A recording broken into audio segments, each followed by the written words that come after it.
Right. Hello, everyone. Thanks for coming to this session.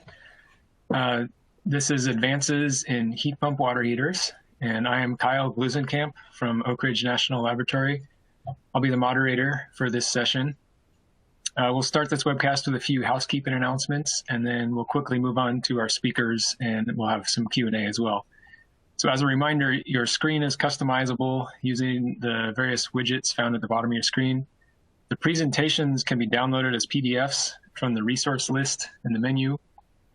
All of you attendees are in listen-only mode, but please submit your questions through the Q&A box. You can submit those anytime during the webcast, and the presenters will be able to answer the questions following their presentation, and I will read the questions for them.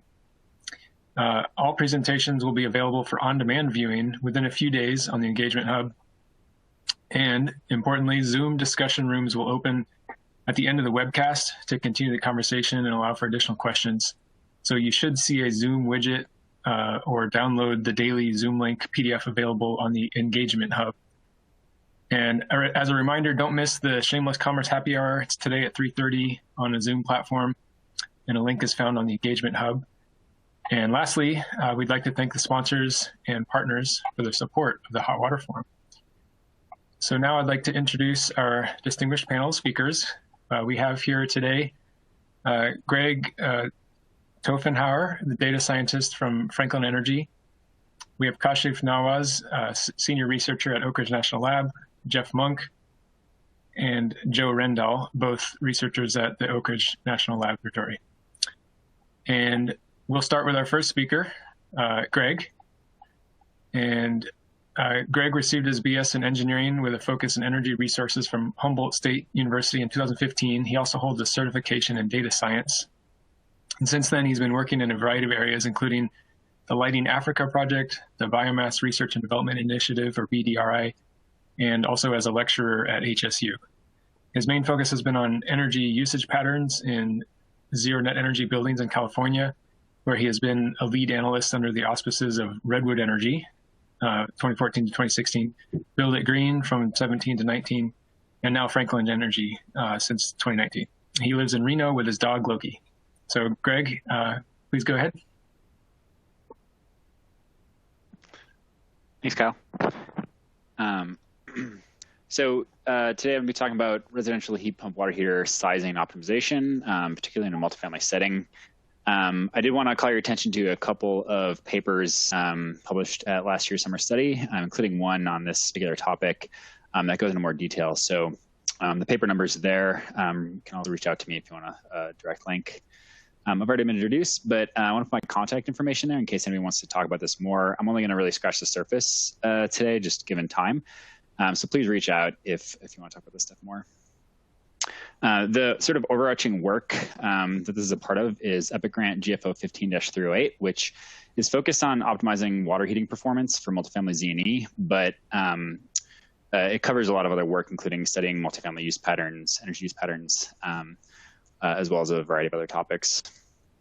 There's 4 sites in this. I'm going to be talking about one in particular in Atascadero, which is in the Salinas Valley in California, so similar climate to Central Valley, maybe a little bit more mild, a little more coastal. There's 60 units total in this particular site. It's all low-income family housing. As I mentioned, it's 100% Z&E, all electric. It was built in 2017, and ducted split heat pumps, and then near-rated heat pump water heaters, which I'll be talking about today. So just sort of frame the problem, which is maybe belaboring it for some of you out there. First of all, heat pump water heaters frequently underperform in the field and don't get very high reviews in a lot of cases. And then secondly, we've got dirty energy in the California grid, particularly in the summer, later in the day, the infamous duck curve many of you are familiar with. Any way we can sort of shift usage into the middle of the day when we've got cleaner energy is sort of the goal here. And we're going to be doing that with thermal load shifting with heat pump water heaters. So just to sort of drive this home, this is a stacked load profile for summer and winter at Atascadero. You can see that domestic hot water aligns pretty closely with grid peak. There's also a lot of other sort of intractable loads like MELs, as well as cooking and that kind of thing, which can only really be shifted with battery storage. So we're going to be focusing on heat pump water heater, hot water heating shifting today.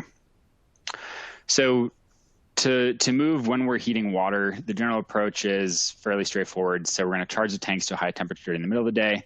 Then during grid peak, when we're ramping up natural gas production, we're going to reduce the set point of these water heaters and or change the mode to kind of limit the runtime of the heat pump water heater. And then once energy becomes a little bit cleaner and demand goes down later in the day, we're going to return to a more reasonable temperature. So the main goal being, reducing demand during the 4 to 9 p.m. window. But we've also got a bunch of other sort of overlapping criteria that are in sometimes opposition to each other to consider. So we want to make sure we're not impacting the quality of hot water delivery or blowing up tenant utility bills. Greenhouse gas emissions pair pretty closely with demand, but then also, energy and demand are not necessarily the same thing. So ensuring that we're not reducing demand, but increasing overall energy use significantly. So we're working with Rheem Prestige Gen 4 air source heat pump water heaters. They've got a 400 watt compressor and 5 kilowatt electric resistance backup. We've got 50-gallon tanks in the 2-bedroom and 80-gallon tank in the 3 and 4-bedroom. And at this site, we put thermal mixing valves in so we could go all the way up to 140 safely without scalding anybody. There's 3 modes on these units. So we've got heat pump only mode, which, as the name implies, uses only the heat pump except in emergency situations. Energy saver, which is kind of a hybrid mode. And then high demand mode, which relies primarily on the resistance backup to maintain pretty small temperature differentials. We instrumented all 60 of our apartments to measure power. 22 of them were our treatment group, so we put flow meters, temperature sensors on those as well. We also had a weather station on site, and we installed EcoNet controls so we could remotely schedule them throughout the year. So to kind of frame some of the challenges, I want to just talk briefly about performance considerations. So these particular heat pump water heaters were installed in a semi-conditioned space on the roof. This is a Atascadero, so it doesn't get super cold in the winter, but it does approach freezing from time to time. So seasonal considerations are definitely very impactful. So we've got lower winter COPs just because we got colder source air to deal with. We've got greater winter delta Ts for incoming water temperatures, maybe as cold as 35 or 40 at sometimes. We've also got greater thermal losses in the tanks and the pipes. And then we have some low temperature cutoffs that are just part of the onboard controls to deal with as well. Behaviorally speaking, we're doing this sort of en masse over 22 apartments. So there's lots of randomness just in terms of change over time as people's schedules change, coronavirus, tenant turnover, all these different things to kind of keep track of. We also have variation across different apartments that have very similar occupancies. And one of the problems we had to grapple with is just as we go up in the number of people living in a particular apartment, the probability that people are going to be using hot water at the same time also increases. So that can be challenging from the standpoint of reducing peak demand or demand during a certain time of day. And then finally, as I mentioned, we did at times have to sort of grapple with firmware and controls of the heat pump water heater that sort of made creative load shifting a little bit difficult. So I'm not going to talk about all of our experiments. We did a total of, I think, like 23 over the course of 2 years. But the first sort of attempt, one of the first attempts in the winter was, the basic scheme that I mentioned earlier, which was, all right, we're going to charge during the off-peak hours. Then during peak, we're going to drop the temperature down to 115 degrees. And then at 9 p.m., we'll go back to normal. Well, because of some of these seasonal performance considerations, this turned out to not really be possible. So you can see already at 6 p.m., a number of tanks have already depleted their hot water, and they're having to fall back on resistance just to make that up. By 8 p.m., vast majority of them have run out of hot water, and we're actually in a worse position than we would have been otherwise had we just relied on the heat pumps to keep things warm. So we actually, compared to our baseline operation, did a lot worse under this scheme. So we kind of had to recalibrate. You can see in a high and low user, the lower hot water users on the top, unit A, This is effective for some people, but our savings were blown out of the water by our higher users, such as Unit B.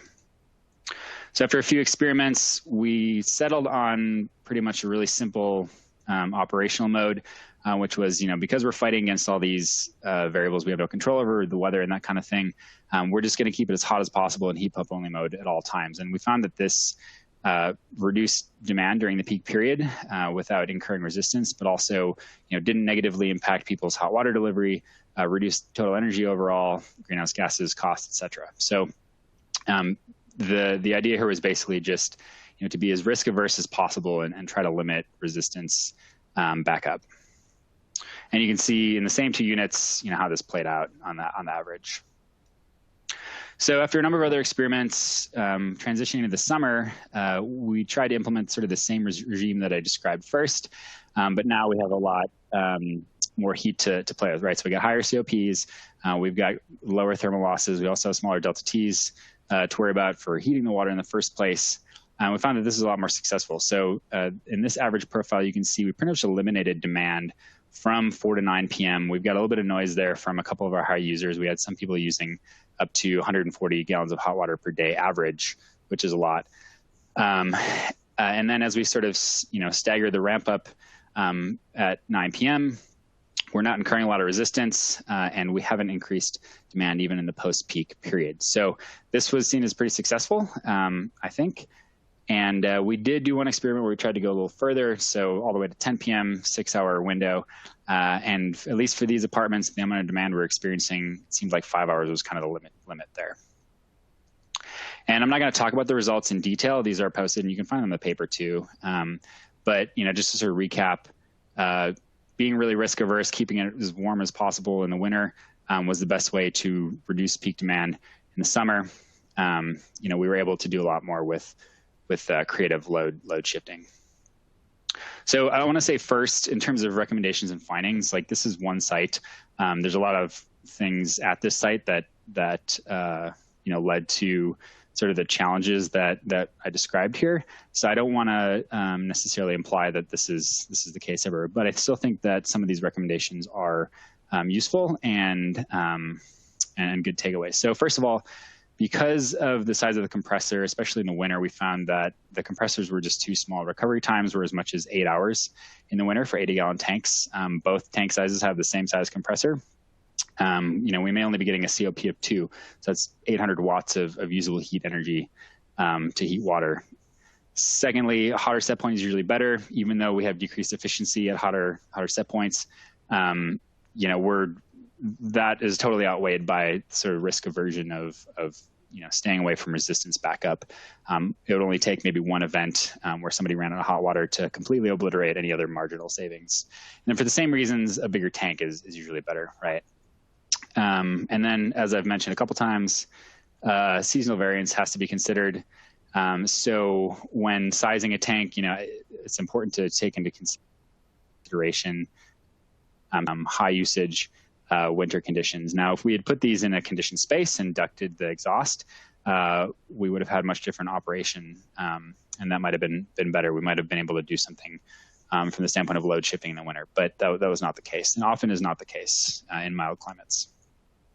And then more generally, for dynamic scheduling, we found that, again, keep it simple, stupid. Chaos is king. We've got all kinds of different hot water demand profiles, and trying to implement really complicated schemes led to really unanticipated behavior, especially over long periods of time. I've already mentioned we got to take seasonal variance into account. So in this case, we ended up on sort of a 2-season approach, which worked well. It may be different in a different climate. If you live in Phoenix, maybe you can completely eliminate demand from 4 to 9 p.m. throughout the year. And then manufacturer firmware was something we were constantly kind of fighting with. So integrating scheduling better with that, so we aren't sort of fighting and getting unintended behavior would be an improvement. And then finally, we were using Wi-Fi to do this. And there were a couple times where people would get stuck in a mode that for long periods of time unintentionally, just because we dropped the temperature down during the peak and then the Wi-Fi cut out. And so they were stuck at 110 degrees until we get somebody out there. So that was also something that we found along the way. So That's my time. I'm going to leave it there, and thank you all for your time. Great. Thank you so much, Greg. We've got a few minutes. And a reminder to the audience that you can submit a question. Actually, the only way to submit a question right now is through the Q&A box on your screen. And we'll also have time for a verbal discussion on the Zoom after all the presenters. So, Greg, we have one question coming in from Gary Klein. He asks, did you measure the amount of hot water used, gallons and/or GPM, or both? Yeah, we were getting gallons per minute on a minutely basis. And so it's a little bit difficult to, if I understand your question correctly, we have different time periods we're doing these experiments. It's hard to sort of make apples to apples comparisons. So we were able to, calculate things like energy factors to sort of make normalized comparisons that were, not as dependent on fluctuating hot water demand, if that answers your question. Okay. You also got a question from Joshua Utspa, and he asks, the Rheem heat pump water heaters were installed with mixing valves. Just to double check, did you attempt to increase tank set point during the load up and then return set point to a typical temperature following the shed? I had trouble keeping up. Yeah. Sorry, and I moved through it pretty quickly. So that was our first attempt, and that did work in the summer. We didn't actually ever really reduce temperature, at night, for instance, and then go to a higher temperature in the morning, just because there was enough demand throughout the day, depending on the apartment, and because it was so difficult to anticipate when demand would happen, keeping it at 140 degrees at all times, except maybe during peak periods in the summer, was the best approach. We did try to sort of ramp up, and we found that there was enough demand in the middle of the day, and our recovery times were long enough that it wasn't possible to say wait till 11 a.m. to then start, let's go up to 140 at 11 a.m. So we pretty much just kept it at 140 degrees at all times except during peak periods. Thanks. Eamon Delega asks he says it appears that integrating an electronic mixing valve as part of the standalone heat pump may be the best strategy to keep the heat pump in heat pump only mode in wintertime. Also, how come the resistance fires on in the middle of the night in heat pump only mode? Yeah, so I'll answer the second one. That one's easier. So there's a temperature shutoff in these. I think it's around 40 degrees where the compressor just won't work. And it probably has to do with, we're not optimized for really low temperatures for these particular units. So if the incoming water temperature is cold enough and the lower tank temperature becomes cold enough, then resistance will just take over. So even in heat pump only mode, we did see some noise in the early morning. Could you repeat the first question? Yeah, it was, Eamon noted that it appears that integrating an electronic mixing valve as part of the standalone heat pump may be the best strategy to keep it in heat pump only mode in wintertime.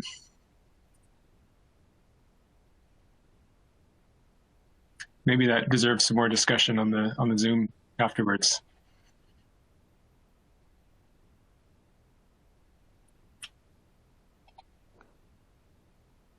Okay, so we've got time for just one more right now, and then we'll move on to our next speaker. And any outstanding questions, please join us in the Zoom afterwards. Oh, hey, Greg, I think you're on mute.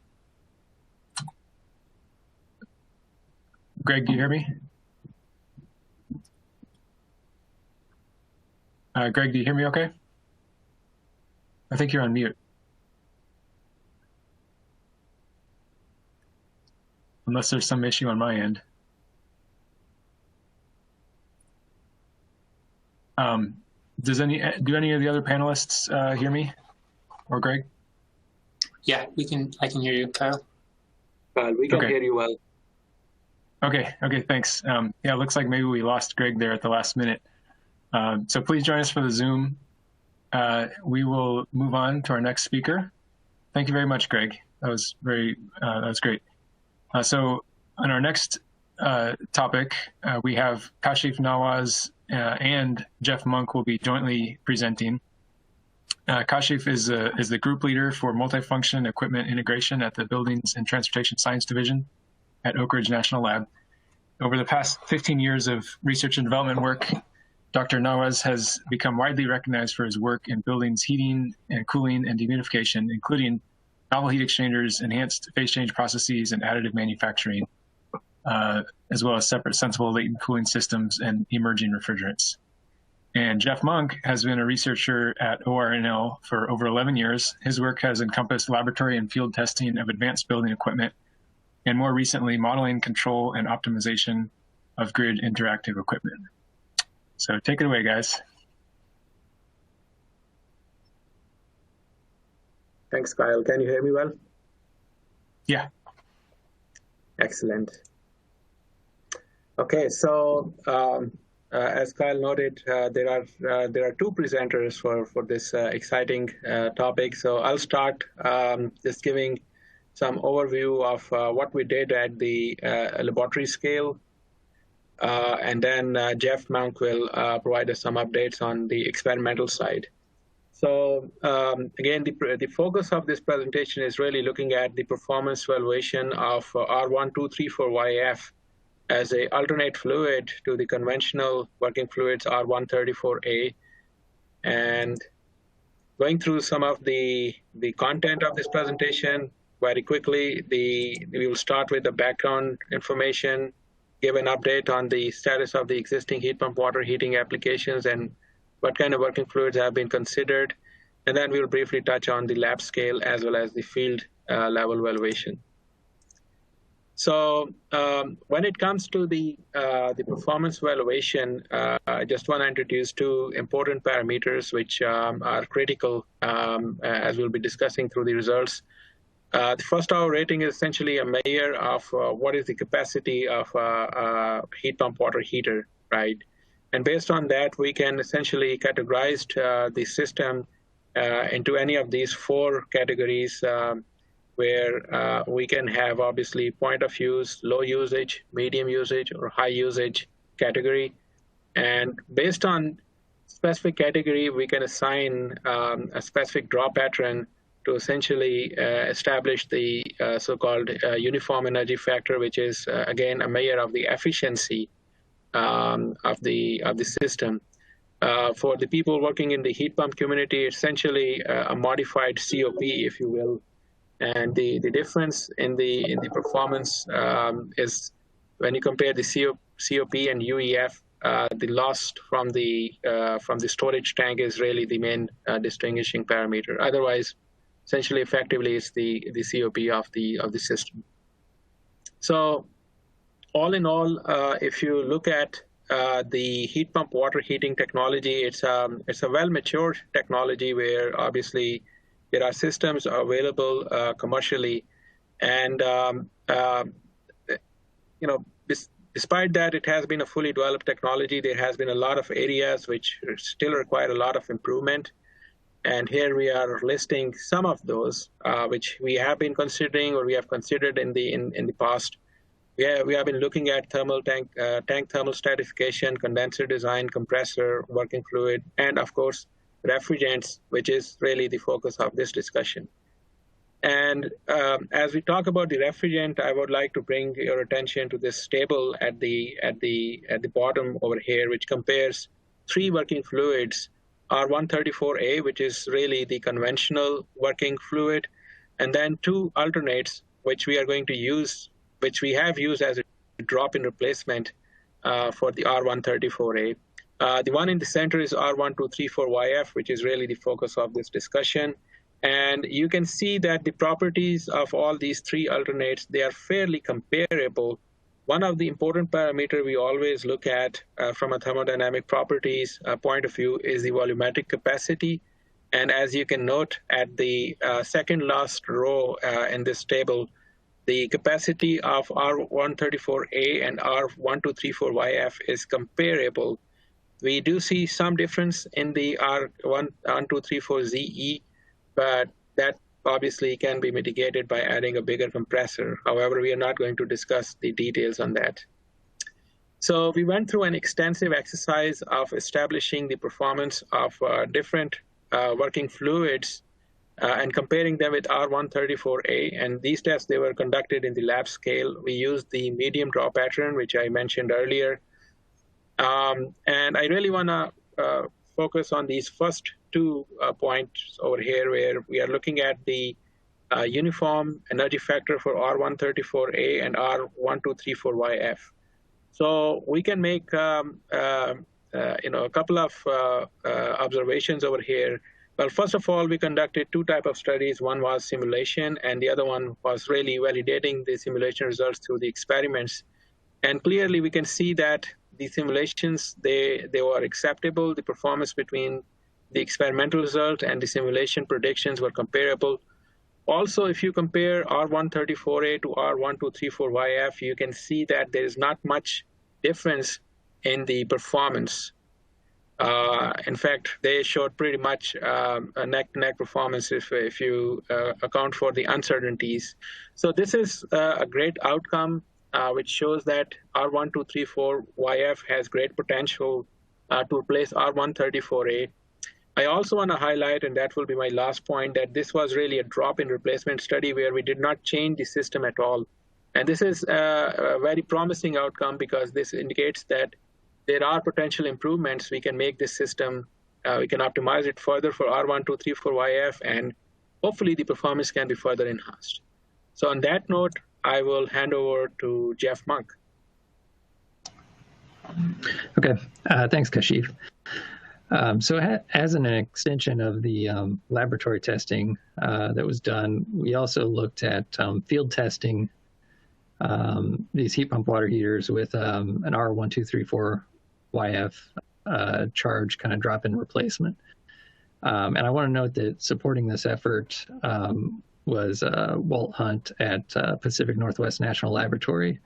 They had run a prior study on heat pump water heaters where they installed these in a large number of occupied homes. And so we were able to use two of those homes as locations for the field test for these drop-in replacement heat pump water heaters. In conjunction with that, they also ran one of these units in their lab home, which has the data shown in the table below. So this was a 50-gallon heat pump water heater that had the charge replaced with our R1234YF. And they ran this heat pump water heater with several different hot water draw profiles and at different inlet air conditions. So in the table, you can see the kind of daily efficiency number represented in the fourth column for the heat pump water heater, COP. And in the last column, that's compared to the efficiency of a baseline unit with R134A charge.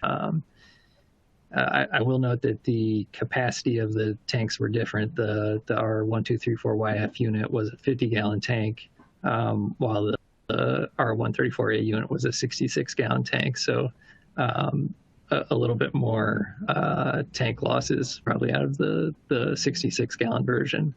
But generally speaking, the efficiency of the two systems were very, very close, within a few percent of each other. So moving on to the occupied homes for the field test, two sites were selected in Portland, Oregon. The first site had the heat pump water heater installed in the basement and had 3 occupants. The second site was a garage installation with 2 occupants. The plots on this page show the weekly average incoming water temperature, hot water temperature supplied to the house, and then the air inlet temperature at the heat pump water heater. So both sites had a hot water set point of 120 degrees Fahrenheit and had pretty similar entering air and entering water temperatures, with the second house, site 2, with the garage installation having a little bit cooler air inlet temperatures than the basement installation. The data being shown here is from late October last year through almost the end of February this year. And the same date range is used for the plots in this following slide here. So this slide plots the performance, the efficiency of the heat pump water heaters. So we're looking at a scatter plot of the daily COP for each of these units, which is being calculated as the heat delivered to the home divided by the total energy use. So this would include any heating that's done to compensate for tank losses from the heat pump water heaters. And we're also showing the fraction of resistance heat use based on the size of the points. So as you can see, there's typically more resistance heat use when there's higher hot water draws, and there's definitely a penalty in the COP when the resistance heat use is run, as Greg noted in his presentation. Site 1 with 3 occupants generally use more hot water. Their average daily hot water use was 54 gallons, but you can see that there's a pretty wide variation. Anywhere from below 25 gallons a day up to over 125 gallons on some days. Generally speaking, the efficiency of the system is going to be higher the more hot water is used, and that's simply because the tank losses are a smaller fraction of the heat that's put into the tank. So you're getting more useful heat out of the system. The daily COPs for Site 1, range from roughly 2 to above 3 for most of the days, with the exception of days when there was a significant amount of resistance heat use. At Site 2, we see quite a bit less hot water use. Its average was 26 gallons per day. As a result, the daily COPs are a bit lower there, ranging from 1.5 up to 3,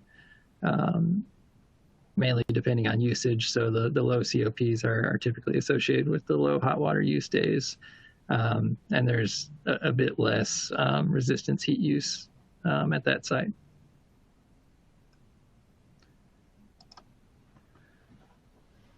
So looking at some future work, we plan to test a hardware optimized heat pump water heater. So we're looking at different evaporators that can improve the performance of the system in conjunction with the R1234YF charge.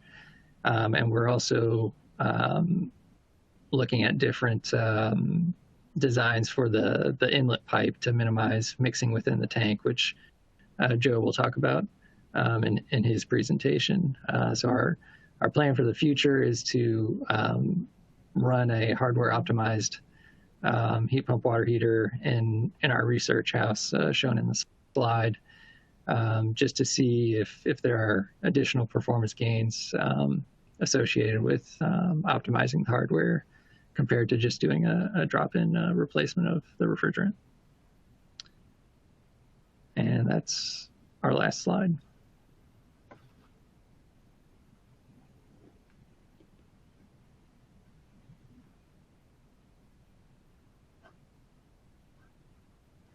Great, thank you, Jeff and Kashif. Again, we have a few minutes for questions. There's a couple that have come in already. A quick clarification from Joshua Gonkal's. I may have missed it, but what heat pump water heaters were used for this? Well, yeah. So, go ahead, Jeff. Okay, these were A.O. Smith heat pump water heaters. Yeah, so the same units they were used in the lab scale study as well. And the these are the simulation as residential well. platform. Yes. Great, thanks. Craig Sy asks, what was the charge amount of R1234YF when you retrofitted them as compared to the stated charge amount of R134A? So that's a great question. We actually did quite a bit optimization study, which again, I did not really talk about that, but you can find in some of the published data about that exercise. So we went through obviously the same exercise which you do in the case of heat pump charging process, where you add a little bit charge and run the system. So we ran full UEF test to optimize the performance. What we noted that the actual charge amount was fairly comparable to R134A. So there was not much difference in the total charge. And again, we are using drop-in replacement analysis, so the total volume of the system was not changed. Thanks. And John Neal asks, R1234YF seems like a no-brainer from a GWP perspective, but are there other environmental considerations for this refrigerant? Will code allow A2L to be used now indoors? So there are two main concerns which I can think of, and I'll let Jeff to add anything more on that. So the first is it's flammable, and when it's flammable, it doesn't matter whether it's fully flammable or mildly flammable, right? So there is obviously concern related to the A2L nature of the working fluid. And the second important concern is related to the cost of the refrigerant. But those are the two major hurdles I can think of. Jeff, you want to add to that? Yeah, I mean, I'll point out, so the charge on these units, I believe, was 1 pound, 5 ounces for our 1234YF. And, doing calculations on the, lower explosive limit of the refrigerant, it would have to be a pretty confined space to exceed that. But yeah, I mean, that's definitely a consideration when using A2L refrigerants. Thanks. And a couple more questions from Ed Vineyard about the refrigerant. One, if you can comment on whether the price of YF would come down substantially in the future. And secondly, there's been indication that the 1234ZE is cheaper than YF. So do we have plans to test with ZE? Right. So on the cost, I guess it's really sort of like a demand issue. So hopefully when there are a lot of demand for YF, there is an expectation that the cost can go down. But again, that's really depends upon the chemical manufacturers. So there's an indication that the cost will go down once it starts being utilized at a larger scale. And then the second question, Kyle, can you repeat that? Whether we have plans to test ZE as well. Sure. So, actually, we already have done some testing with ZE at the lab scale. And the only issue which I mentioned briefly, maybe second or third slide, that there's a relatively low volumetric capacity fluid, so it might require some system modification. But with the drop-in replacement study, we found that it works as good as YF. So there's certainly a great potential to go to ZEE as well as we're exploring YF. Great. Maybe one last quick question. Joshua Bootspa asks, just to double check, did the heat pump water heater require any special modifications to handle the new refrigerant? And if so, did that result in new IP? So I'll answer that one. There were no additional modifications. So it was purely pulling out the 134A charge and recharging with 1234YF. Great. Well, thank you so much, Jeff and Kashif. And we'll move on to our third and final speaker for this session today. Our third speaker will be Joe Rendell. Joe was the first student to graduate from Texas A&M University, Kingsville, with a PhD in Sustainable Energy Systems Engineering. His PhD lab work was conducted at ORNL under the HERE program by ORISE, where he studied flow distribution in stratified hot water tanks. He has invented a self-priming hand pump that plumbers could use to siphon water out of a tank, and is the lead inventor on a patent-pending dip tube for increased extraction efficiency. Go ahead, Joe. Thank you, Kyle. So today I'm going to be talking mostly about dip tubes and the anti-siphon hole, and how they can impact different tank performance metrics. So sort of the goal while I was doing my research here was to understand the fluid dynamics in the hot water tank when it was stratified. This is sometimes called density stratification, layering, or stacking, kind of depending on your background or the region you're in. What we kind of stumbled upon was a dip tube that increases these performance metrics and should be able to save hot water, which also involves energy and, of course, the water itself, under the assumption that when people get enough hot water, they simply stop using it.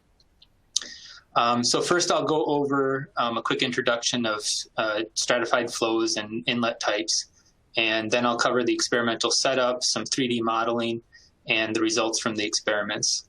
But before discussing the experimental results, I'll have to introduce the performance metrics that I used. In general, like I said, this will just be a focus of the dip tube itself and the anti-siphon hole impact on these different metrics. So before getting into all those details, if you want to look up efficient hot water storage tank types, the Energy Star is providing a nice link here. And if you, and today we'll mostly be focusing on the storage type. But this is more or less a depiction of a stratified hot water tank, where you have the hot water on the top and the cold on the bottom, and the two basic methods of getting the cold water into the tank, either from a vertical tube or a dip tube to the bottom, as shown here, or from the side. A lot of the heat pump water heaters we've been talking about prefer this configuration at this point. As many of you can kind of imagine, there's mixing with these types of cold water inlets, and it can be a little bit different depending on the configuration. But today we'll be talking about the vertical tube inlet and specifically the anti-siphon hole. So in the experimental setup, we had 16 thermocouples in the tank itself, equally spaced, and temperature sensing thermocouples at the inlet and the outlet. Shown here is the anti-siphon hole, which is usually within the first 8 inches of the dip tube towards the top, and it's about a 1/8 inch diameter hole. So it's shown in the picture here and also sort of in the depiction. Now, depending on the orientation of this anti-siphon hole, it can flow into the middle of the tank or over at the wall. So when it was flowing into the middle of the tank, we were able to pick that up on one of our thermocouples, which led to the question, how much water is actually coming out of this anti-siphon hole now that we've picked it up on a thermocouple. So this is the experimental data, where we started with a tank that was about 75% charged, or 35 gallons of hot water at 130 F for this size tank, or 48C as it's labeled on this axis here. This represents a draw of about 20 minutes long at a 1.7 gallon per minute flow rate for about 35 gallons. So this is typical of, say, a 15-minute shower where you're very comfortable, and then the last 5 minutes you probably don't want to be in the shower anymore. So although we were able to observe this kind of mixing up at that second thermocouple, we weren't able to really quantify it in a great way because flows in tanks can be rather 3D in nature, and we have one location of thermocouples shown here. We had a second set, which helped us identify that it's, what do I want to say? There's not a lot of difference horizontally in temperature. And if there is, it's for a short period of time. But we wanted more information about this. So I was able to conduct two 3D CFD simulations, large eddy simulations, to kind of try to better visualize this phenomenon and compare two different dip tubes at the same time. So since it was a little bit more complex when the anti-siphon holes pointed towards the wall, that's what we're going to go ahead and model here. And I'm going to show in a video in a second here, but I kind of have to set up the video carefully. So the initial condition for this is 135 degree Fahrenheit tank, which is the white temperature. Or just slightly above 135 is the white temperature. So it looks empty, but there actually is hot water in both of these tanks right now. And we're looking at isothermal contours, which is a color depiction at that temperature. So as water's coming in, we'll go from dark red to brighter red, and so on and so forth as the temperature comes down due to the cold water coming in the tank and the hot water going out. So the simulations are 30 seconds long, and we'll start with sort of this isometric view or bird's eye view of sorts.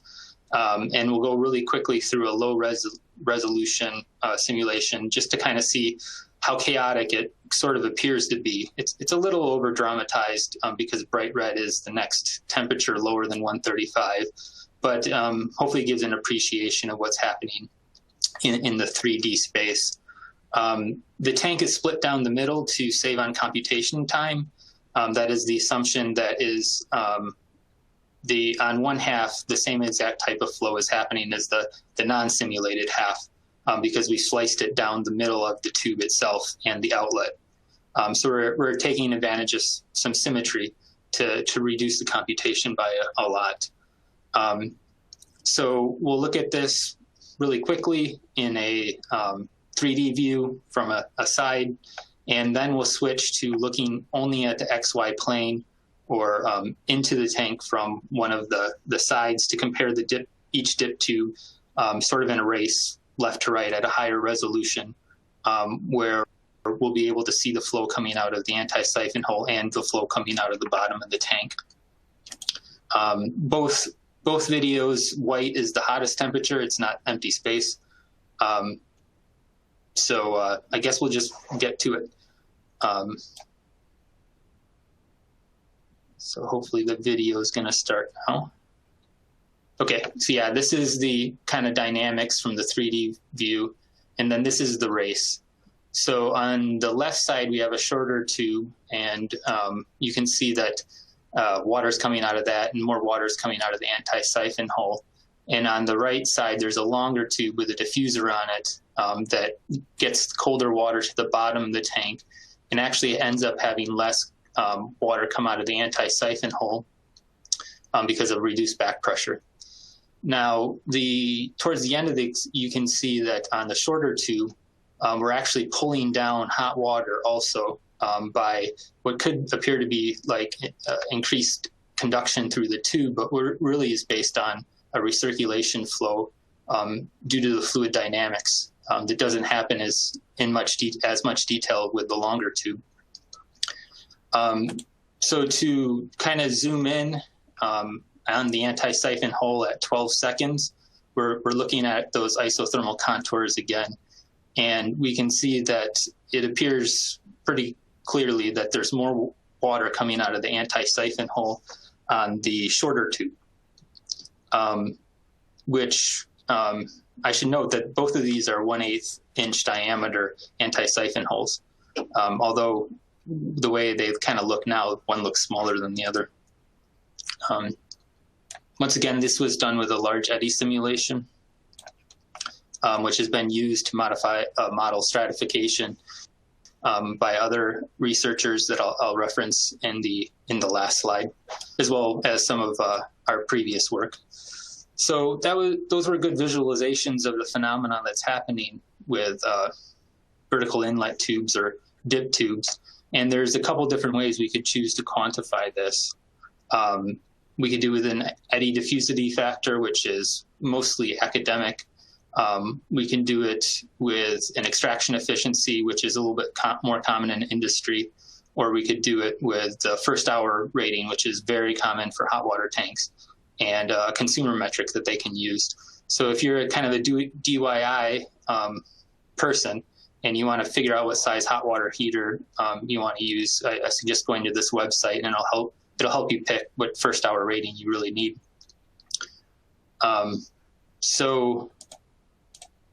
There's a lot of differences between these three metrics. The eddy diffusivity factor is related by the Reynolds and Richardson numbers, which are non-dimensional numbers, and two correlation factors, A and B, which is different for every type of tube.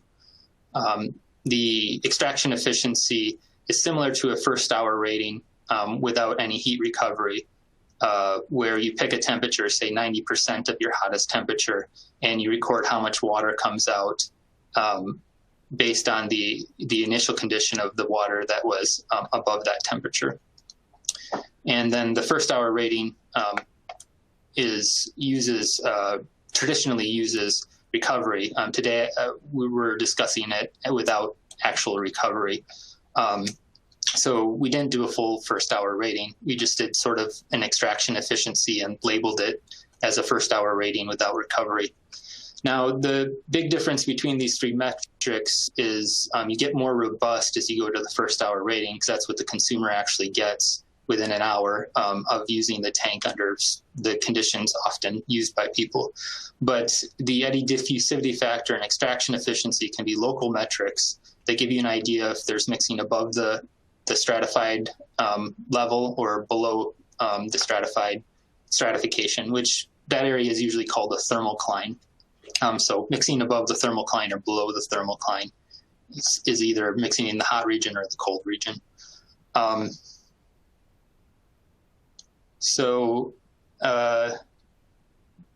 There's a lot of little differences in here, but they're all impacted by the anti-siphon hole. So now I'm going to jump to the results. There's probably not enough time to go through these in all the detail. There's a paper upcoming on it. But the big kind of takeaways are that as we were making prototypes or changes, we were increasing the first hour rating. And the eddy diffusivity factor is a little bit more noisy. You can see it bouncing around and not really following the trend of the extraction efficiency. So it went up in some cases and then down in other cases. And there's a little bit of details of why this happens.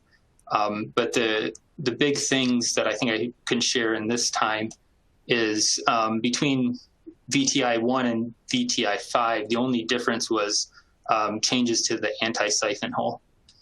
So you can see an increase in extraction efficiency in FHR and a reduction in EDF due to these changes.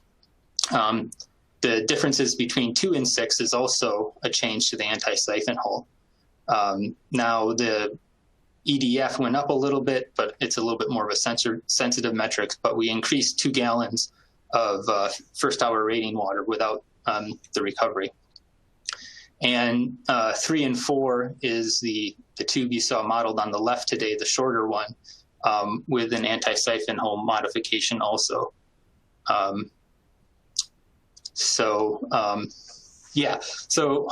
what I expected when we started these is the red would start high and go low, and the blue and gray would start low and go high. But it was a little bit more involved in that. Although when we remove the anti-siphon hole, you'll see a big difference between, let me make sure, 1 and 5. So 1 has an anti-siphon hole and 5 has no anti-siphon hole. So in general, a lower EDF means smaller flow rate out of the anti-siphon hole. And we were more or less increasing efficiency as we went along. So for the tank we used, even with our VTI6 labeled here, about 4.6 of gallons of hot water was mixed in some fashion, either above or below the thermal climb. So this should be directly related to being able to increase UEFs like other people have talked about today by just reducing the mixing in the tank. There's a long list of people I need to thank, Kyle, Kashif, and Jeff. I'm sorry, I've got your name on this list, but of course we're working together, and you've helped me a lot too. And then my advisor, a summer intern, and the Department of Energy and generally the Building Technology Office has helped with this. Oh, okay. I think maybe I took too much time. Here's some more references. And maybe in the conference week, you can ask me about the next 2 dip tubes. Thank you. Great. Thanks a lot, Joe. I think we're fine on time. We have just a couple minutes here for questions for Joe. There was one, Joe, asked by Peter Skinner, can you explain the benefits of the anti-siphon hole? Why not block this hole? So the anti-siphon hole is, in my understanding, when you have a tank, say, installed in your attic, and you have a hot water leak below that level. What you don't want is all the water to travel out of your hot water tank, out of that leak, and then the electrical units or the gas units providing the heat to turn on and create steam. So it's a safety feature. Right. If there's other questions for Joe, please submit them. We could go back to some of the ones that didn't get answered on the previous one. Here's one from John Neal. Joe, are there other anti-siphon designs that eliminate the hole? For example, a check valve at the inlet? I believe there are other ways of doing that, and I think in tall buildings they might have those in other locations also. And not all tanks require an anti-siphon hole. The heat pump water heaters without dip tubes don't have them. I hope that answers your question.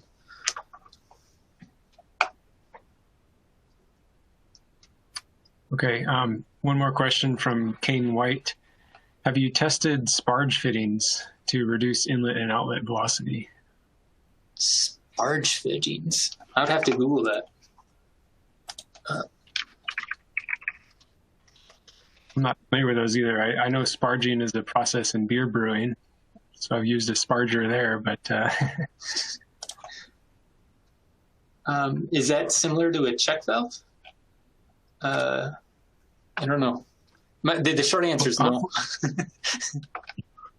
Yeah, hopefully Kane can join us on the Zoom link. By the way, for everyone in the audience, please note the Zoom link. You should see it somewhere on your screen right now, and so please be ready to click on that.